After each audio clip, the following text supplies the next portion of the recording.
Most people just get through the day. Most people spend the best hours of their best days watching House of Cards. It's a good show, but we live in a world where people are addicted to their devices.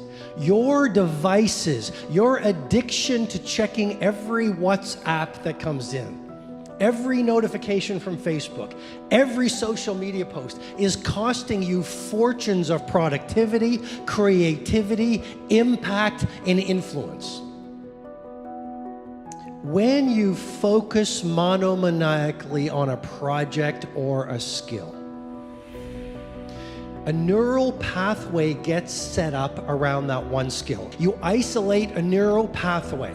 Every time you practice your skill, whether it's leading, whether it's innovating, every time you turn off your phone, you get away from distraction, because every genius has one thing in common: extended periods of time away from distraction and interruption. When you get away from distraction and interruption, and you focus on that one skill or that most important project, the neural pathway gets stronger and stronger.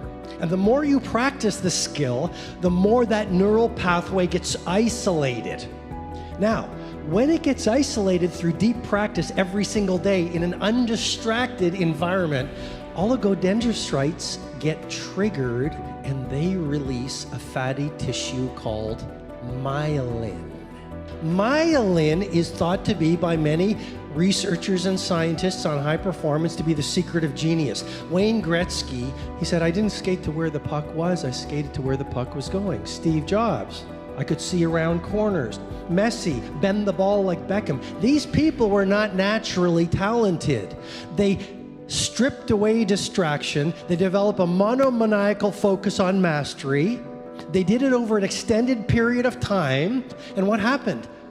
Their brain kicked in to create a pharmacy of mastery that every single one of you in this room has. Anders Ericsson actually says it well. He goes, "You know what? Picasso and Mozart and Messi and Federer, those people are gifted, but you have the gift too." Because the gift of genius is a brain that can adapt through practice and focus. It's called what? Neuroplasticity. You all have that gift. And if you want to have the results only 5% of the population has, you've got to be willing to think and behave like only 5% of the population. When you get away from distraction, when you start to focus on that one piece of work that you want to take to world class, your neocortex, which is the seat of reasoning, starts to shut down. You see, because you never do your best work from the intellect, you do it from a deeper place. Your neocortex starts to shut down and your brain waves shift from beta to alpha. Every day when you're at work doing distractions, being interrupted, living the daily life, your brain is in beta.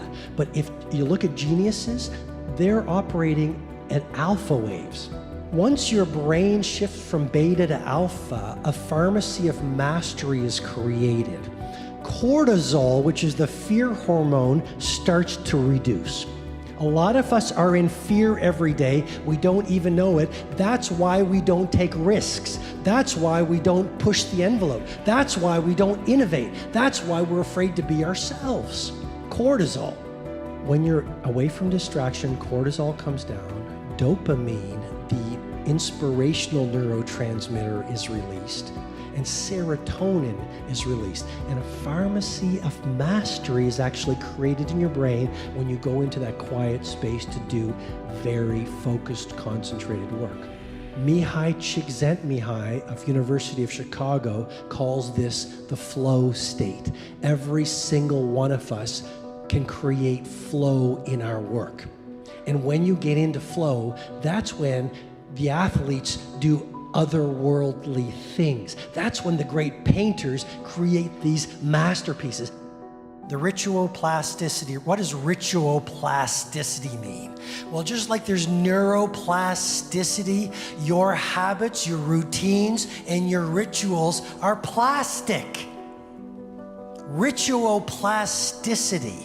Here's a model that will explain, hopefully, habit installation. Every habit goes through 3 phases. Number 1, destruction. Of course it's going to be hard at first.